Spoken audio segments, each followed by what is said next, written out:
Warga Kota Bima kini punya event berskala nasional yang kini jadi kalender tetap masyarakat Kota Bima, yaitu Festival Rimpu. Sebuah festival yang setiap tahun meledak karena tingginya antusiasme peserta. Dari unsur staf dan pegawai pemerintah daerah, dari tingkat kota sampai kelurahan, masyarakat umum tak kalah antusias. Datang dari 41 kelurahan dari ujung timur hingga ujung barat.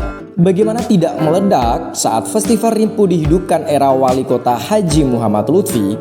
Partisipasi peserta berhasil memecahkan rekor Museum Rekor Indonesia (MURI) tahun 2019. Rekor ini diperoleh setelah partisipasi peserta yang ditarget 15.000 melebihi ekspektasi. Peserta mencapai 20.000 lebih orang sehingga diganjar penghargaan rekor tertinggi nasional. COVID-19 sempat berdampak pada vakumnya event Festival Rimpu sampai akhirnya terlaksana lagi tahun 2022. Ketika digelar tahun ini, Festival Rimpu tak kalah meriahnya karena menghadirkan peserta yang jauh lebih banyak.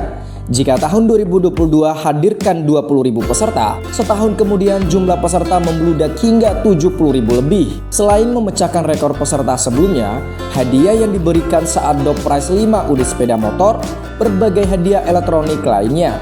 Memasuki tahun 2023, Pawai Rimpu menghadirkan kejutan baru.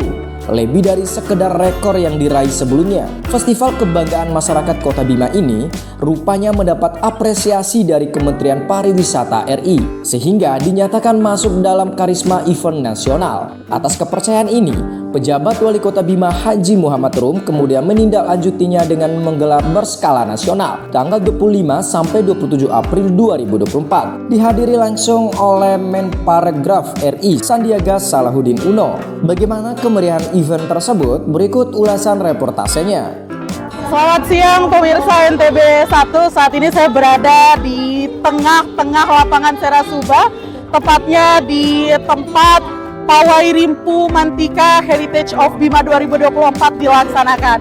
Dan terpantau pada siang hari ini pemirsa, di mana kondisi masyarakat Bima sudah sangat banyak memadati area lapangan Serasuba Kota Bima. Dan Pawai Rimpu sendiri telah diadakan di setiap tahunnya kecuali pada COVID 2019 dan 2020. Saat ini adalah puncak dari Festival Pawai Rimpu 2024 yang telah diadakan selama 3 hari. Hari pertama diadakan pada tanggal 25 April, tepatnya hari Kamis kemarin, di mana tampil juga pada hari pertama ini adalah Lomba Rawang Bojo, kemudian Fashion Show anak, kemudian juga tampil Lomba Kapatung Bojo. Di hari kedua kemarin pemirsa juga datang Menteri Pariwisata dan Ekonomi Kreatif Republik Indonesia Bapak Salahuddin Sandiaga Uno yang tadi malam juga ikut menghadiri kegiatan Pawai Rimpu 2024 sekaligus meramaikan Pawai Rimpu 2024. Setiap tahun gelaran festival ini berganti tema menyesuaikan dengan kebutuhan dan hasil rapat koordinasi wali kota dengan OPD terkait. Tahun 2022 misalnya mengangkat tema Rimpu Mantika. Tahun 2023 berganti tema menjadi Rimpu Maambi. Terbaru, tema tahun 2024 bertema Rimpu Mantika Heritage of Bima. Pawai Rimpu bukan sekedar festival yang menggugurkan kewajiban pelaksanaan sebuah event. Tapi penting untuk kalian semua tahu, agenda ini syarat dengan makna dan filosofi. Melestarikan budaya daerah, memperkenalkan kekayaan budaya Indonesia, mempromosikan keberagaman budaya sebagai saat peristiwa dan ekonomi kreatif. Yuk kita simak pendapat pemerhati budaya. Makna Rimpu bagi perempuan Bima ya jelas, karena kan Rimpu muncul pertama pada saat masuknya ajaran Islam.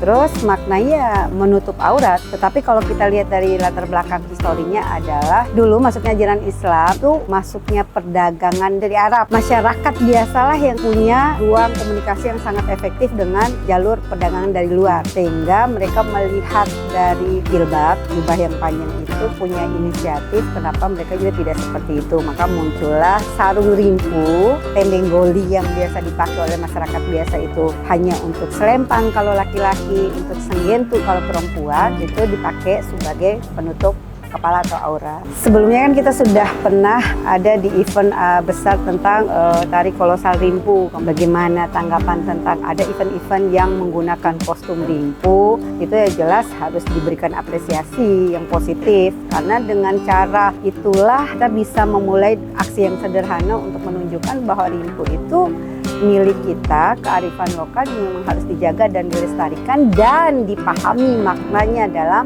ranah sebagai sebuah busana.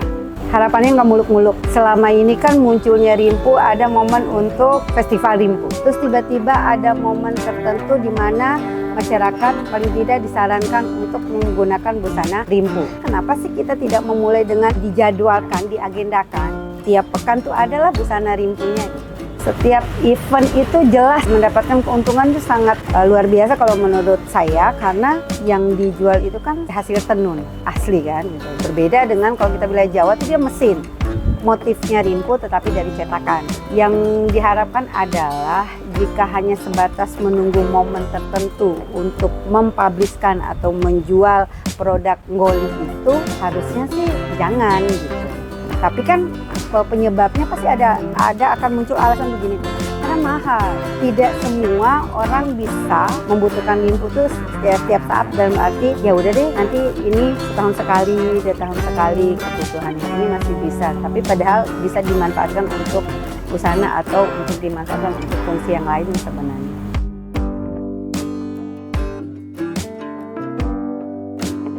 Pemerintah Kota Bima, dalam hal ini Dinas Pariwisata dan Kebudayaan sebagai leading sektor, punya tanggung jawab untuk melestarikan event ini agar merawat dan tampil lebih baik setiap tahun. Kepala Dinas Pariwisata dan Kebudayaan Kota Bima, HM Naksir, menyatakan ada 2 pointer dan output yang ingin diraih setiap akad saat dan setelah event digelar, yaitu promosi pariwisata Kota Bima yang bernuansa etnis. Kedua, dampak ekonomi kreatif terhadap pelaku usaha dan masyarakat utama.